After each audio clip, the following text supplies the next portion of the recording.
Olá, meu nome é Gustavo Cobra e eu estou aqui para conversar com você um pouquinho sobre programação neurolinguística. Esse foi um assunto que sempre eu fui muito interessado, sempre estudei muitos livros, livros de referências como Robert Dilts e outros vários autores como Tony Robbins e também alguns livros dos criadores, né? Richard Blender e também o John Grinder, que foram os dois criadores da programação neurolinguística, Richard Blender e John Grinder, esses dois. E eu sempre quis entender por que essas pessoas que usavam a programação neurolinguística tinham mais sucesso nas comunicações, nas interações, na forma de entender as pessoas e tudo mais. Eu sempre gostei de entender as pessoas e saber que as pessoas são diferentes umas das outras. E aí eu queria entender as ferramentas para ser melhor, para atender melhor, para ajudar as pessoas. Então, na área de coaching, na área de terapias e tudo mais. Mas para a gente começar a falar um pouquinho de programação neurolinguística, você vai ter muita gente conversando sobre esse tema, muitos especialistas. Eu estou aqui para dar uma visão geral, assim, e para a gente conversar um pouquinho mais sobre essa ferramenta que é tão poderosa quando bem usada para ajudar as pessoas. Então, esses dois criadores da programação neurolinguística, o John Grinder e o Richard Blender, eles foram estudar na época os terapeutas que tinham mais efetividade nos atendimentos. E a minha gatinha tá doida para participar, ela quer brincar comigo e aí ela fica vindo, ó. Ela me pega, ela quer vir no meu colo, né? Então, eles foram estudar essas pessoas para ver o que esses caras faziam de diferente, esses terapeutas que tinham mais sucesso. E aí eles foram pesquisar de diferentes áreas de terapias. Só lembrando que os dois, o John Grinder e o Richard Blender, um deles estava estudando psicologia e o outro estava estudando linguística. E aí eles descobriram que existia uma ligação entre a forma como esses terapeutas se comunicavam com seus clientes, que a forma com que eles se comunicavam era mais eficiente. E eles queriam saber o que eles utilizavam. Então eles foram estudar a Virginia Satir, o Milton Erickson, que era um grande hipnólogo. O Milton Erickson, ele sabia tanto usar a linguagem que ele hipnotizava a pessoa sem precisar nem encostar nela. Era impressionante. Então o Milton Erickson era umas referências em hipnose. Ele era incrivelmente eficiente. E ele usava muito a fala, a metáfora, a analogia, a linguística. Principalmente o modo de falar. Mas o Milton Erickson ele ficou muito bom em hipnose porque ele mesmo sofreu muito quando ele teve poliomielite. E aí ele ficou deitado na cama e ele queria achar um jeito de ajudar o corpo dele a se recuperar. E aí ele via a forma como as pessoas se comunicavam, a maneira como elas reagiam, e ele foi estudando as pessoas mesmo deitado de cama. E aí ele foi desenvolvendo a hipnose de conversação, que ele atuava muito bem. Então é a hipnose ericksoniana que deu o nome. E ele era procurado no mundo inteiro, porque ele curava as pessoas de forma muito rápida, de uma maneira muito eficiente, conversando com elas. Então, o John Grinder e o Richard Blender foram pesquisar esses caras e descobrir o que eles faziam de diferente. Com o Milton Erickson, eles tentaram falar com o Milton Erickson algumas vezes e o Milton Erickson não deu muita bola para eles no começo. E aí eles ficaram chateados, tal, mas aí eles descobriram que eles tinham que fazer alguma coisa diferente para o Milton Erickson prestar atenção neles. E aí eles foram estudar os padrões e como eram os códigos que o Milton Erickson utilizava nos atendimentos, e eles mandaram uma mensagem utilizando esse tipo de código, dizendo que eles queriam conhecer o Milton Erickson. E aí o Milton Erickson falou: podem vir. Na hora que eles mandaram o código de linguística, ele falou: pode vir. E aí eles perceberam que existia um padrão que eles poderiam modelar desses terapeutas que eram excelentes. Então existia um padrão de linguística que essas pessoas utilizavam que era mais eficiente. E eles começaram a dar o nome de modelar. Então hoje em dia muita gente fala: vamos modelar, podemos modelar as pessoas que têm sucesso em dar palestras, podemos modelar os terapeutas que têm mais sucesso, podemos modelar as pessoas que fazem marketing digital, as postagens das pessoas que fazem marketing digital muito bem. Então, modelar virou um termo mais comum hoje em dia. Mas quem trouxe pela primeira vez esse termo de modelagem, por que modelagem? Modelagem é você entender o que a pessoa faz, como ela faz bem e você dá o seu jeito, você coloca a sua forma de fazer diante daquilo que a pessoa já está fazendo, mas que você pode melhorar. Então é modelar o que a pessoa já faz. Então eles foram modelar esses terapeutas e eles descobriram coisas bem interessantes. Uma das primeiras coisas que a gente conversa e que eu descobri com a programação neurolinguística é que a gente entende o mundo através das nossas sensações, né, dos nossos sentidos. E a programação neurolinguística dividiu isso em visual, então as pessoas que entendem o mundo mais pelas imagens, cores, nuances, formatos, as pessoas que entendem o mundo mais pela audição e as pessoas que entendem o mundo mais pelas sensações, tato, olfato e paladar. Então, essas três modalidades, elas englobam como a gente percebe o mundo externo. Só que algumas pessoas têm algumas preferências. Então, as pessoas que são visuais, elas têm uma preferência por receber informações visuais ou palavras que remetam a informações visuais. As pessoas que são auditivas, elas preferem receber informações por áudio. As pessoas que são sinestésicas, elas preferem receber informações de sensações. Aquilo entra mais fácil no sistema e faz mais sentido para elas. Então eles perceberam que, além disso, algumas pessoas têm uma sequência. Então tem gente que gosta de receber primeiro visual, depois auditivo, depois sinestésico, ou sinestésico, auditivo e visual, enfim, diferentes sequências de recepção dessas informações. Então, eles começaram a perceber que os terapeutas que tinham mais sucesso, eles faziam isso de forma intuitiva. Eles já percebiam qual era o melhor canal de comunicação dos seus clientes e começavam a usar palavras e modos de falar as palavras, a usar a linguagem que iria diretamente em direção àquela sensação, aquele modo de perceber o mundo, que era ou visual, ou auditivo ou sinestésico. E aí, além disso, depois eles foram descobrir também que quando nós estamos conversando com as pessoas ou somos perguntados sobre algo, a gente inconscientemente mostra o nosso canal de comunicação.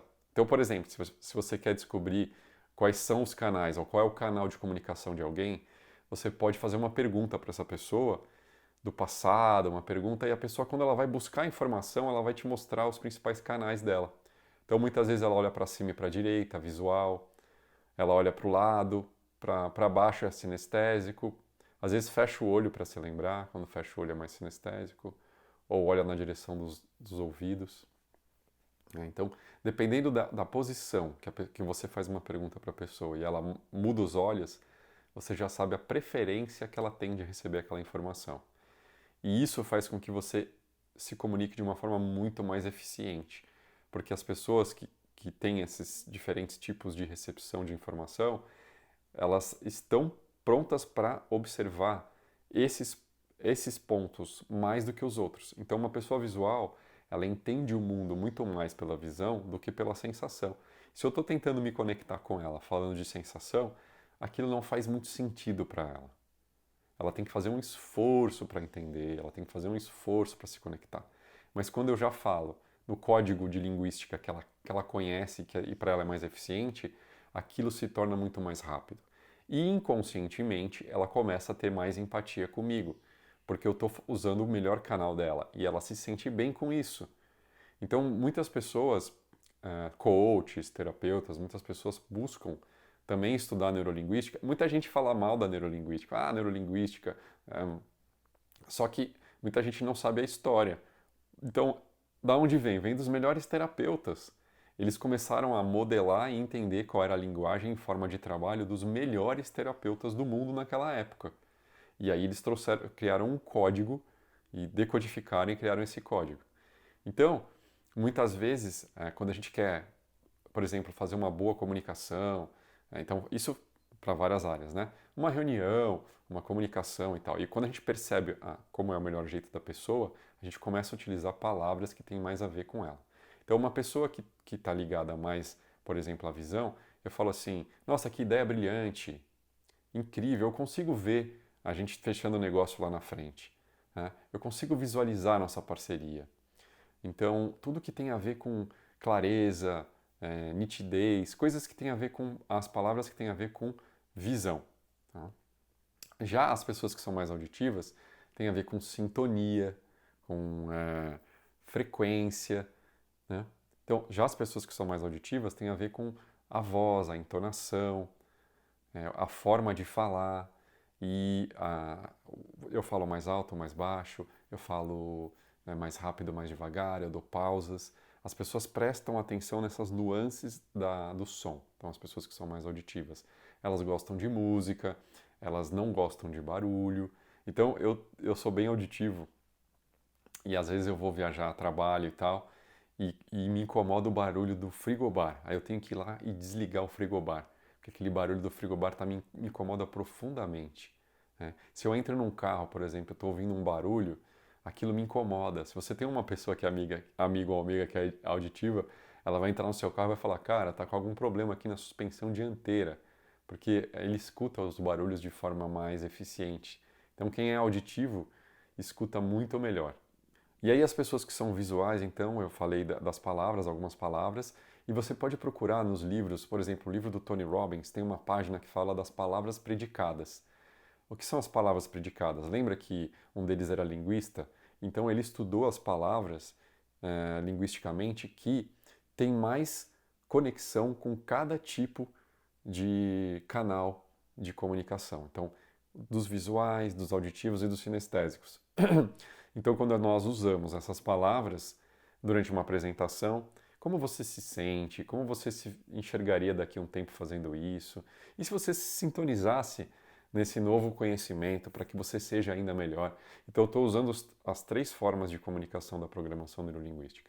Eu me lembro uma vez, estava atendendo um rapaz de coaching, um cliente, e estava difícil a comunicação com ele, eu não estava conseguindo acessar muito bem, entender um pouquinho melhor quais eram as necessidades dele, e ele não estava muito empatizando comigo. E aí eu fiz o teste com ele, existe um teste que você pode fazer, além dos olhos, de você perguntar e a pessoa olhar para cima, para baixo, para a esquerda e tal, existe um teste que você pede para a pessoa preencher e vai aparecer os principais canais. Nós temos os 3, mas nós temos preferências, maneiras de utilizar esses canais que a gente prefere. Então eu me lembro que esse cara, ele estava com dificuldade e eu estava fazendo uma comunicação com ele muito mais sinestésica, porque nós temos a tendência de fazer a nossa comunicação conforme a nossa preferência. Então se eu sou sinestésico e auditivo, eu vou utilizar mais palavras que tenham a ver com as sensações, emoções e audição. Mas essa pessoa era visual. E aí eu fiz o teste, percebi que ele era visual, e aí eu comecei a usar palavras e formas de conexão e de comunicação com ele que eram mais visuais. E aí mudou completamente. Ele começou a empatizar mais comigo, ele começou a andar mais rápido nas sessões de coaching, ele começou a entender melhor as coisas que eu estava propondo para ele. Então, a programação neurolinguística, ela, claro, como toda ferramenta poderosa, ela pode ser usada para o bem ou para o mal. Eu estou falando aqui da utilização para o bem, para ajudar nas curas, nas terapias, nos atendimentos. Então, você pode, por exemplo, pedir para a pessoa fazer o teste antes mesmo de você começar a atendê-la, porque aí você vai saber com certeza quais são os canais principais de comunicação daquela pessoa. E aí o seu trabalho vai ser facilitado e ela vai sentir que ela está caminhando mais rápido também. Você pode observar isso em casa também. Seu marido, com a sua esposa, né, ou com o seu companheiro ou companheira, enfim. Eu em casa, eu percebo a minha esposa muito mais visual do que eu. Então, as pessoas visuais, elas se incomodam quando as coisas estão fora do lugar, as coisas não estão simétricas, elas são mais observadoras em relação a essas questões. Né? Se você coloca alguma coisa mais fora do lugar, ela se incomoda. Se tem uma sujeirinha na parede, ela vai se incomodar. Então, existem, claro, ninguém é só uma coisa, mas existem essas diferenças. E às vezes, por exemplo, quando você está falando com uma pessoa mais visual, e você manda um áudio, por exemplo, no WhatsApp, você está dificultando a comunicação com essa pessoa. Porque para ela é muito mais fácil ler. Ela se identifica mais com o visual. Então, pessoas visuais, quando elas estão assistindo uma aula, alguma coisa, elas precisam escrever, desenhar esquemas, anotar. Para elas ajuda muito a gravar, a memorizar, porque esse é o canal delas. Por outro lado, se você está trabalhando com pessoas, por exemplo, numa terapia, você vai entender que se essa pessoa passou por eventos traumáticos, por exemplo, ela usou esses sentidos para gravar. Então ela criou um código para gravar isso dentro dela. Se você sabe qual é o código, você consegue destravar de forma muito mais rápida. Então eu vou dar um exemplo. Eu atendi uma moça uma vez que ela tinha sofrido um trauma muito grande e ela não conseguia mais falar em público, não conseguia dar aulas, e ela chamada para dar aulas, chamada para palestras, seminários. Inclusive ela organizava os seminários, mas ela não conseguia ir, porque ela travava. E aí, entendendo a história dela, tudo, eu fui buscar o que estava travando, descobri a raiz do problema, e aí eu fui entender como ela gravou aquilo. Quando eu fui entender como ela gravou, eu percebi que ela primeiro captou a imagem, depois a sensação e por último a audição. Então, quando eu fui usar o tapping, que são os tapinhas, né, que são uma ferramenta incrível para a gente ajudar as pessoas a se desbloquearem, eu uni as duas coisas. Eu comecei a usar as informações da programação neurolinguística junto com o tapping, ou tapinhas, ou EFT. E aí ficou muito mais poderoso. O que aconteceu no caso dela? Não é com todo mundo, mas no caso dela, na primeira sessão, ela perdeu completamente o medo de falar em público. E aí ela fez um depoimento para mim e tudo mais. Hoje ela está dando aulas, seminários, entrevistas e tudo. Então, quer dizer, o que eu estou querendo dizer com isso? Estou querendo dizer que se nós nos aprofundarmos em entender e entender um pouquinho mais quais são os canais principais das pessoas e usar a programação neurolinguística a nosso favor, a gente pode acelerar muito o resultado do nosso trabalho, seja como palestrante, seja como profissional na nossa área, numa comunicação. Então, se você vai mandar um e-mail, por exemplo, né, você vai mandar um e-mail, vai funcionar mais para as pessoas que são visuais. Um auditivo, talvez você tenha que pegar o telefone e dar uma ligadinha. A minha esposa, quando eu mando mensagem de voz, ela mal escuta a mensagem de voz. Mas quando eu escrevo, ela responde muito melhor.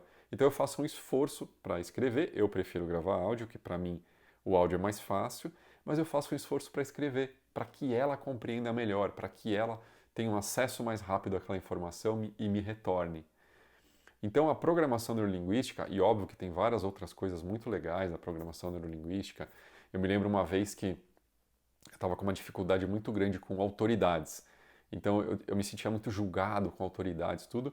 E o meu líder na época sabia também PNL e ele resolveu fazer um exercício simples comigo, que a PNL usa de fazer meio que uma confusão com esses sentidos para que a gente reinterprete o que aconteceu. Então, alguns chamam de shift, como diz o Tony Robbins, né? Shift, uma mudança rápida. E aí ele falava o seguinte: imagina que tem alguém na sua frente, de olho fechado, eu imaginando que tinha alguém na minha frente. Agora imagina que essa pessoa é muito maior que você, eu imaginava.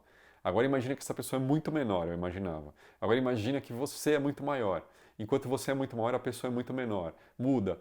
E foi fazendo esse exercício de maior e menor, maior e menor, maior e menor. A gente pode fazer o exercício também de lado direito da tela mental, lado esquerdo, uma movimentação dessas imagens. E aí foi incrível, porque daí eu abri o olho de novo e ele falou: e agora como é que você está se sentindo? Aí eu abri o olho e falei: agora está normal, eu estou sentindo que as pessoas são do mesmo tamanho que eu. E aí isso me trouxe uma capacidade de me comunicar com meus líderes ou com pessoas que são mais velhas do que eu, com uma tranquilidade muito maior. Eu não busquei entender qual foi a causa, nem a razão, nem nada disso, mas só de fazer o exercício mudou completamente. Uma outra coisa que me impressionou muito, mas aí a gente está falando dos feras da programação neurolinguística, né, que são pessoas que são incríveis e muito habilidosas com a programação neurolinguística, como o Tony Robbins. Existe um vídeo do Tony Robbins que eu acho incrível, que ele ajuda um gago a curar a gagueira em, sei lá, minutos, poucos minutos, se eu não me engano, 6 minutos, uma coisa assim. É um negócio absurdo. Usando a programação neurolinguística e, claro, toda a habilidade que o Tony Robbins tem de anos de estudo, de anos de prática da programação neurolinguística na aplicação do dia a dia. Mas ele vai conversando com essa pessoa que é gaga, assim como o Milton Erickson também fazia essa conexão e tudo, para descobrir qual era a causa. E aí ele descobre que a causa da gagueira desse cara, que é um rapaz muito alto, muito forte, e não conseguia se comunicar, era difícil, ele trabalhava com vendas, e ele descobriu que era porque ele, quando ele tinha 4 ou 5 anos, ele viu uma cena de violência do pai com a mãe dele. E ele tentou se expressar para defender a mãe dele e não conseguiu. Ele tentou falar e não conseguiu. E naquele momento ele criou a gagueira. Ele não tinha segurança para falar. E aí o Tony Robbins foi muito hábil em conversar com ele, em colocar a mão no peito, em fazer alguns movimentos e falar algumas palavras para ajudar ele a ressignificar esse momento. E aí ele pede dando apoio para ele pede para ele gritar, que ele precisava gritar, que ele precisava soltar essa voz que ficou presa naquele evento, naquele momento. Que tem muito a ver também com a experiência somática, que fala que às vezes a gente precisa completar um movimento que a gente gostaria de ter feito e não conseguiu, para que o cérebro ressignifique aquele momento. Então ele fez o quê? Ele completou o grito que ele não tinha conseguido fazer. Ele tinha tentado gritar, falar e ele travou. E ele conseguiu, com apoio, com a ajuda de um terapeuta, se sentir seguro o suficiente para dar esse grito para salvar a mãe, para cuidar da mãe e tudo mais. E aí ele simplesmente parou de gaguejar. Depois de um tempo, eu fiquei desconfiado. Falei, mas será que resolveu mesmo? Depois de tempos, tem um vídeo desse mesmo rapaz em um dos treinamentos do Tony Robbins, daqueles de 4, 5 dias que ele fazia quando não tinha pandemia, e que ele faz a abertura para mais de 5.000 pessoas sem gaguejar nada, completamente curado. Então, são ferramentas, eu acho que todas as ferramentas são importantes, todas as ferramentas são muito boas para que a gente possa ajudar as pessoas a se superarem medos, traumas, fobias, enfim, coisas que estão bloqueando a vida delas. Não vejo problema nenhum em usar a programação neurolinguística como mais uma ferramenta incrível para ajudar as pessoas. Então, a hipnose usa muita coisa de programação neurolinguística, por quê? Aliás, a programação neurolinguística usa muitas coisas de hipnose. Por quê? Porque eles foram estudar o Milton Erickson, que era um grande hipnólogo. Então, se você quiser estudar mais o Milton Erickson, existem vários temas, várias literaturas e informações sobre ele. Existe, inclusive, a formação de hipnose ericksoniana, que é baseada no Milton Erickson. Então, usando metáforas, usando analogias. Por isso que você percebe que as pessoas que se comunicam muito bem, elas usam muito metáforas e analogias, contam histórias. E o Milton Erickson percebeu que esse padrão de comunicação era muito mais eficiente também. Então, misturando tudo isso, trazendo todas essas ferramentas para o nosso dia a dia, a gente consegue ajudar as pessoas de uma forma muito mais rápida. Então, quando eu comecei a usar o tapping, eu não sabia como que eu ia combinar essas coisas, essas ferramentas. E a programação neurolinguística veio completar. Existem muitos livros que você pode estudar programação neurolinguística, mesmo sem fazer os cursos. É claro que é legal fazer os cursos, eu mesmo estou super afim de fazer, ainda não fiz, mas tudo que eu já li, que eu já estudei, agregou bastante para as minhas técnicas, para a minha aplicação de atendimento com as pessoas, de fobias, traumas e medos. Então eu acredito que a programação neurolinguística tem esse poder de ajudar o cérebro a ressignificar, porque como nós pegamos as informações externas para ressignificar, é muito legal entender como nós fazemos isso e como as pessoas fazem para que a gente se adapte. Então, por exemplo, se você trabalha numa empresa e você vai falar com alguém que é muito visual, você já sabe que você pode usar palavras específicas na sua comunicação com ele, seja escrita ou falada, que vai ajudar você a ter mais influência sobre essa pessoa. Por quê? Porque você está falando diretamente para o código que ela entende. Então, se você sabe a sequência, melhor ainda, qual é a sequência que a pessoa usa para se comunicar. Então, você pode usar essas palavras, você pode usar a maneira de falar, você pode usar os métodos para se comunicar. Por isso que também os grandes palestrantes, eles usam música, depois eles passam filme, depois eles contam história, depois eles fazem atividades, que também engloba todos os sentidos. Então, porque seria muito difícil falar assim, não, nós vamos dar uma palestra hoje somente para os visuais. E aí somente os visuais iriam entrar na sala para participar da palestra. Não dá. Então, a gente utiliza de tudo um pouco quando a gente está falando para você visualizar. Então, eu convido você a visualizar como você pode, nos seus atendimentos, no seu dia a dia, utilizar a PNL. Eu convido você a sentir qual será a diferença quando você se comunicar muito melhor com os outros. O que você vai sentir em relação a você e aos outros quando você conseguir se comunicar melhor. E qual vai ser a sintonia que você vai criar com as pessoas? Como vai ser a maneira de usar a sua entonação, sua voz, sua forma de se comunicar verbalmente quando você lembrar da programação neurolinguística e pensar que você pode usar todas essas nuances de som para que as pessoas prestem mais atenção em você e que você seja mais efetivo no seu trabalho, no seu dia a dia, nas suas relações. Então, eu quero gravar esse vídeo e estou trazendo essas informações para você. É claro que você pode se aprofundar cada vez mais na programação neurolinguística aí com os grandes criadores. e trazer isso para o seu dia a dia. São várias ferramentas muito rápidas, muito simples, que você já pode aplicar. Então, lembrando, esses caras não tiraram esse negócio do nada, eles desenvolveram a programação neurolinguística estudando e modelando os melhores e maiores terapeutas da época deles. E hoje a programação neurolinguística está sendo ensinada em muitos lugares e ela vai cada vez mais se desenvolvendo, melhorando. Então você pode usar sim essa ferramenta para que você seja um profissional melhor, que você tenha relacionamentos melhores, melhor comunicação e, inclusive, para tratar as pessoas. Então, eu acho que todo mundo pode, se quiser, óbvio, trazer a programação neurolinguística para se tornar um terapeuta melhor, um psicólogo melhor, um coach melhor, um professor melhor, enfim, para várias coisas na nossa vida. Eu presto muita atenção hoje, quando eu estou conversando com alguém, as palavras, porque as pessoas que têm as preferências também usam mais essas palavras predicadas que a gente comentou no vídeo. Então as pessoas visuais, elas utilizam as palavras que têm mais referência a coisas visuais, como não me vejo, isso é brilhante, para mim isso não está muito claro. Então, na forma de falar, as pessoas já mostram quais são os canais preferenciais dela. Claro, com o tempo a gente vai treinando isso e a gente percebe através do movimento dos olhos e da maneira de falar também. Então, tudo isso são ferramentas incríveis para você se desenvolver cada vez mais e trazer isso para o seu dia a dia, para que você tenha mais sucesso, mais conexão com as pessoas, mais empatia e que você possa se entender e também ajudar os outros a se entenderem melhor, evoluírem e crescerem. Beleza? Então, se você curtiu esse vídeo, dá um like aqui, compartilha com quem se interessa por usar ferramentas como a programação neurolinguística no dia a dia, no trabalho, na vida pessoal. Espero ter compartilhado com você bons conhecimentos para que você utilize e cresça cada vez mais como pessoa e profissional. Grande abraço!